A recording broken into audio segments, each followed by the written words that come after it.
Bismillahirrahmanirrahim. Assalamualaikum warahmatullahi wabarakatuh.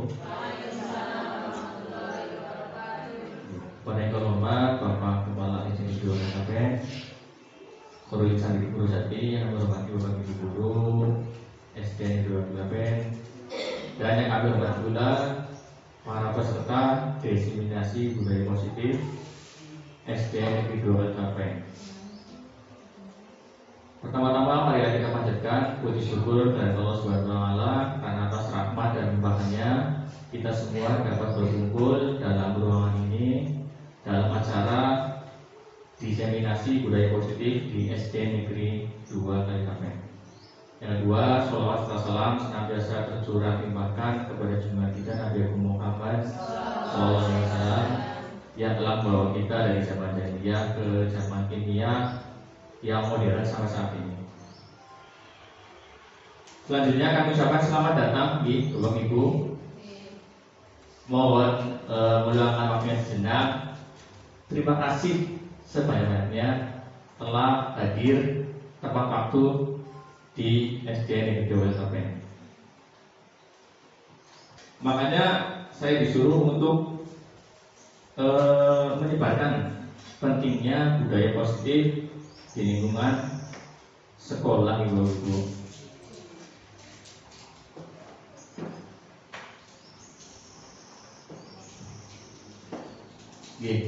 Ini sekilas gambaran materi yang akan kita sampaikan kepada Bapak Ibu sekalian. Ada perubahan paradigma positif, disiplin positif. Nah, ini yang menjadi poin utama adalah disiplin positif. Itu yang menjadi poin dalam disiplin positif. Ini budaya positif. Nilai-nilai, keyakinan-keyakinan dan kebiasaan-kebiasaan di sekolah yang berpihak pada murid agar murid dapat berkembang menjadi pribadi yang kritis, penuh hormat dan bertanggung jawab. Ini juga diangkat menjadi topik pada sesi kali ini karena sudah lumayan lama anak-anak, kalau saya dengar di sekolah itu kata-katanya gak membuat keluar A, B, C dan lainnya gitu, Ibu. Dengan segampang itu, anjay lah, apalah itu dan sebagainya. Kayak seolah-olah itu hal yang sudah biasa,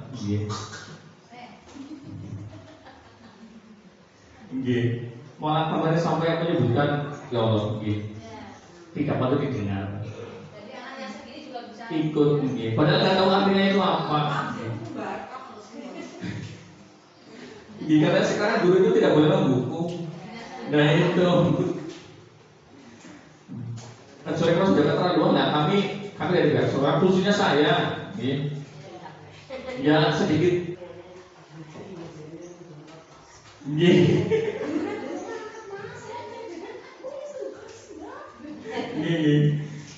itu penerapan disiplin di kelas 6. Itu saya terapkannya gitu. Itu semua demi kebaikan putra putri kita semua, ibu-ibu.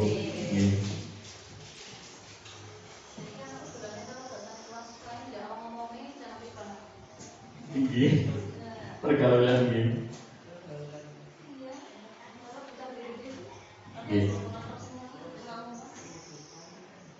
Lanjut, filosofi pendidikan Ki Hajar Dewantoro. Mungkin Bapak Ibu sudah tahu ya Ki Hajar Dewantoro itu siapa? Pahlawan, Bapak Pendidikan Indonesia.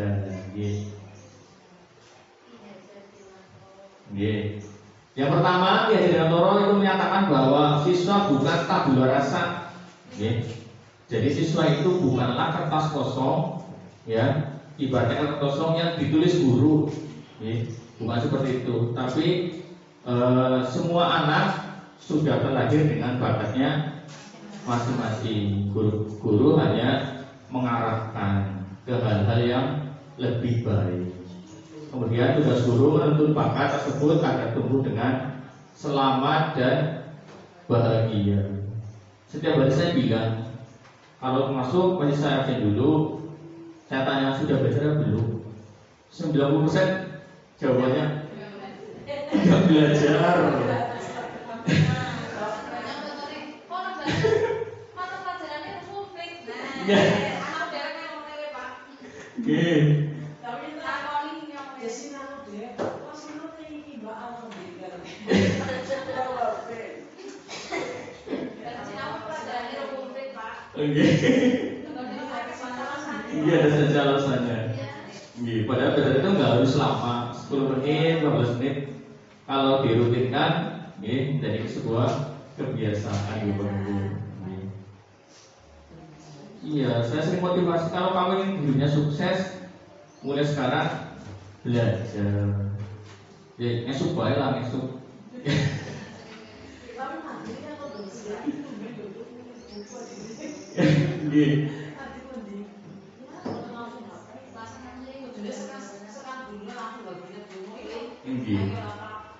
Kemudian ya, yang kedua tentang ibadah.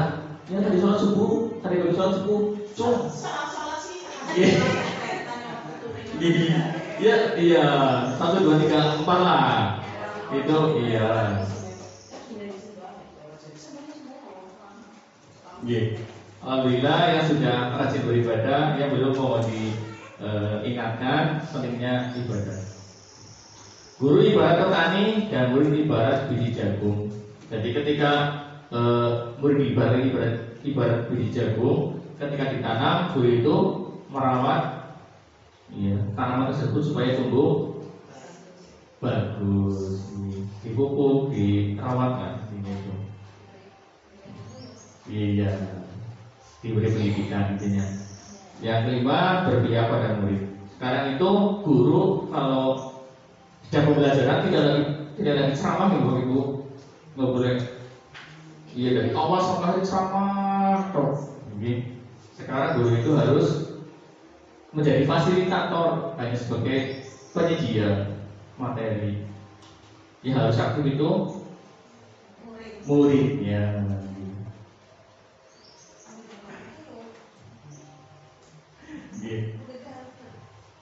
Lanjut perubahan paradigma. Untuk membangun budaya yang positif, sekolah perlu menyediakan lingkungan yang positif, aman dan nyaman agar murid-murid mampu berpikir, bertindak dan mencipta dengan merdeka, mandiri dan bertanggung jawab. Sekarang paradigma itu pergeseran, perubahan. Begitu. Sekarang kurikulumnya pakai kurikulum merdeka, jadi diperdekakan kepada anak. Kalau saya, contoh yang paling simpel itu, ketika ada PR, saya tunjukkan anak-anak siapa yang mau buat PR. Ya, misalkan silakan maju buat PR, ini PR untuk kalian. Jadi guru yang sudah tidak lagi siswa, merdeka betul, bebas. Iya, tapi tetap ada arahannya. Contoh PR-nya 3 tambah 2 ya nggak boleh. Gitu sesuai materi. Biasanya ada alur kamu pakai angka 11 sampai 20 kayak gitu. Kami cuma mengarang seperti itu. Itu bentuk dari kurikulum merdeka.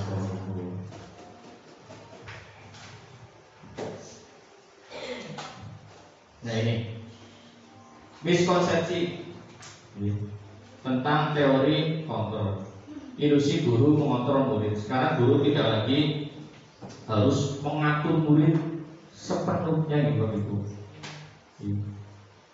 Biarkan murid mengembangkan bakatnya sendiri-sendiri. Contoh si A ahli matematika, si B ahli IPA, si C ahli menggambar. Jadi guru tidak boleh kamu harus bisa menggambar. Iya begitu. Jadi setiap murid punya bakat masing-masing. Ilusi bahwa semua kekuatan positif efektif dan bermanfaat. Itu. Lanjut. Ilusi bahwa kritik dan membuat rasa bersalah mampu menguatkan karakter. Jadi sekarang guru tidak boleh marah-marah. Ibu dilarang marah-marah. Kalau ada membuat kesalahan dipanggil. Tadi kamu ngapain? Ya. Kenapa kamu seperti itu? Jadi nggak bisa dihukum. nggak boleh dihukum begitu. Kalau dulu bawanya tuding ya ibu, ya.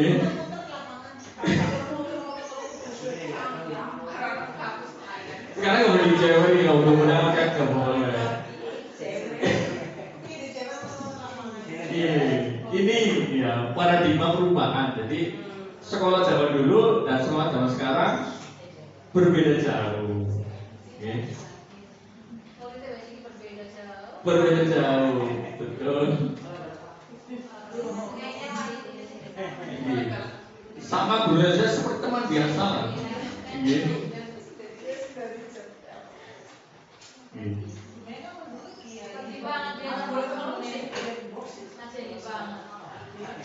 Kalau sekarang sudah biasa, anggap saja teman sendiri.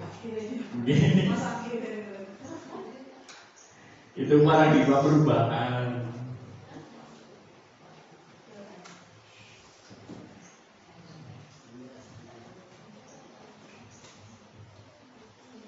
Yes. Pembelajaran dengan paradigma baru merupakan pembelajaran yang dirancang berdasarkan prinsip pembelajaran berdiferensiasi sehingga peserta didik belajar sesuai kebutuhannya berdasarkan tahap perkembangan sesuai teori psikologi modern untuk mewujudkan profil pelajar Pancasila. Kami garis bawahi berdiferensiasi itu artinya berbeda. Jadi ngapunten anak-anak yang dengan kemampuan rendah, sedang, dan tinggi sekarang soalnya harus berbeda. Contoh yang soal untuk kemampuan rendah, ya, 5 tambah 5 10. Kemampuan sedang 5 kali 2 hasilnya 10. Kemampuan yang tinggi 10, ya, 20 bagi 2 kayak gitu. Jadi hasilnya sama tapi caranya berbeda. Itu berdiferensiasi. Dan kami dihimbau katanya untuk kurikulum merdeka tidak ada lagi istilah perankingan guru. Iya, katanya semua anak itu disamakan. Iya, mengecilkan hati. Betul, lewat di sekolah. Betul, menuntut ilmu. Iya, ranking hanya sebuah bonus nih. Yang penting gak sekolah, gitu.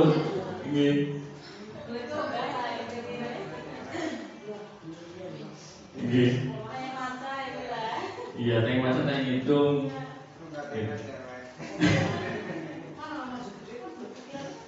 Iya, sudah dewasa belum kita beda lagi. Apa makna disiplin? Disiplin tepat waktu, betul. Taat aturan. Kata disiplin sering dikaitkan dengan kata tertib, teratur, dan kepatuhan pada peraturan.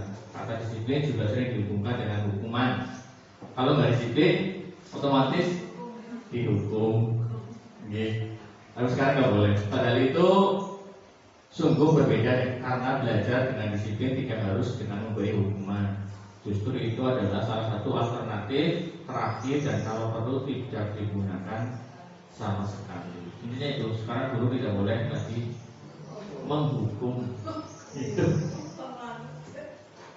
kita hanya menasehati, mencari solusinya. Kenapa kamu nakal? Kenapa kamu rese? Gitu. Kenapa kamu datang terlambat? Nggak boleh. Kamu datang terlambat, bersihkan WC nggak boleh sekarang. Sekarang juga nggak boleh loh anak-anak nggak boleh sampai kamu jalan di luar. Ini nggak boleh, ibu-ibu. Main joras kan itu main. Itu logikanya gini. Next. Jadi Dewan Toro menyatakan bahwa untuk mencapai kemerdekaan atau dalam konteks pendidikan kita saat ini dan untuk menciptakan murid yang merdeka, syarat utamanya adalah harus ada disiplin yang kuat. Disiplin yang dimaksud adalah disiplin diri yang memiliki motivasi internal.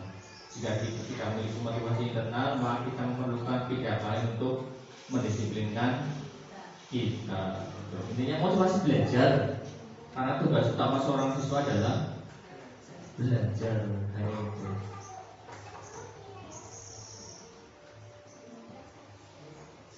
Lanjut nilai kebajikan. Nilai yang disepakati bersama lepas dari suku, bangsa, agama, bahasa maupun latar belakangnya. Ini beriman dan bertakwa kepada Tuhan Yang Maha Esa. Ini yang menjadi poin utama dalam profil pelajar Pancasila. Karena sekarang ilmu masih ada yang di atasnya, yaitu akhlak Bapak Ibu. Mulai ditambah dan berakhlak mulia. Jadi orang yang berakhlak lebih baik daripada orang yang punya banyak ilmu tapi nggak berakhlak. Lanjut ke berkebinekaan global, cinta tanah air intinya.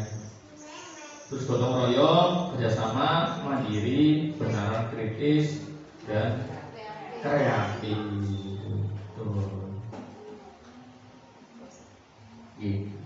Ini kebutuhan dasar manusia. Yang pertama bertahan hidup.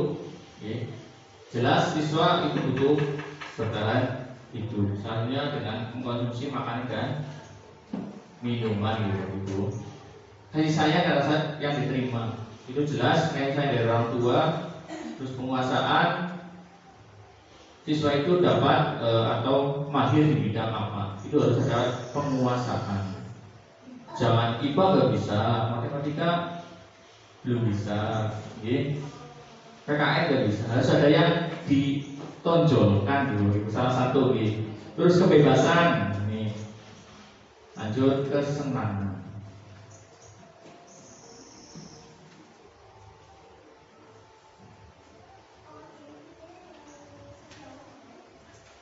Lanjut motivasi perilaku manusia. Yang pertama untuk menghindari ketidaknyamanan atau hukuman. Yang kedua untuk mendapatkan imbalan penghargaan dari orang lain. Yang ketiga untuk menjadi orang yang mereka inginkan dan menghargai diri sendiri dengan nilai-nilai yang mereka percaya.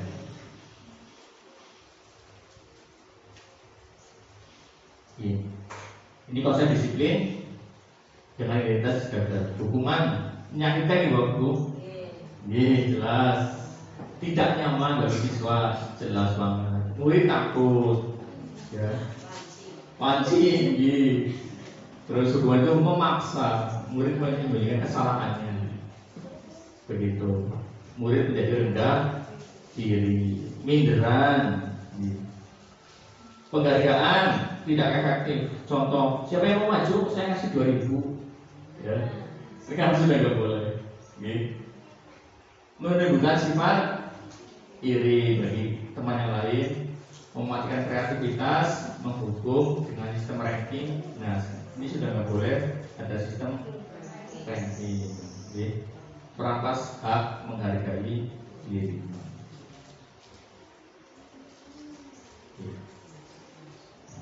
Nah, sekarang guru itu harus dengan restitusi, Bapak Ibu. Ini murid bertanggung jawab untuk perilakunya. Jadi, mengapa kamu melakukan hal itu?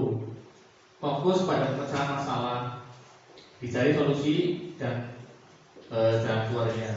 Murid menghormati dirinya dan orang lain, teori kontrol, kemudian murid bersemangat memperbaiki kesalahannya.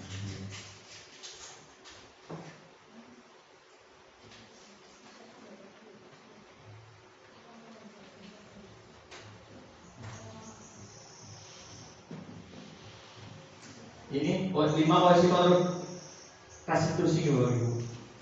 Guru sebagai penghukum, mungkin zaman dulu ya Bapak Ibu, membuat rasa bersalah, pemantau, teman, kemudian manajer. Sekarang guru itu harus menjadi seorang manajer ya Bapak Ibu, yang dapat mengatur siswa-siswinya. Ini contohnya penghukum, kata-katanya patuhi aturan sekolah lalu berdiri di depan barisan. hormat yang berbuat bendera itu sudah nggak boleh. Memantau kamu sudah melanggar apa peraturan dan konsekuensinya. Teman, ayolah yang tertib buat bu guru bandar. Kali ini tidak apa-apa, kamu salah. Kemudian yang membuat rasa bersalah, berapa kali bu guru harus memberitahu kamu, bu guru kecewa sama kamu. Itu membuat rasa bersalah. Kemudian ini yang penting, manajer.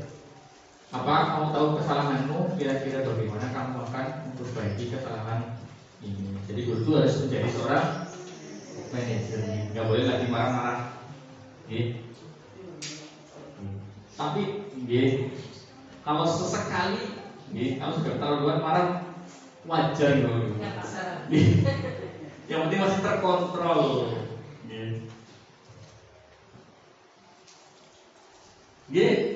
Itu sekilas. Demikian Bapak Ibu acara pada pagi menjelang siang hari ini. Saya kami ucapkan terima kasih telah menyempatkan waktunya dalam diseminasi budaya positif, khususnya di SD Negeri Kapet. Mengingat sekarang sudah begitu, kami akhiri. Bila kita budaya, wassalamualaikum warahmatullahi wabarakatuh.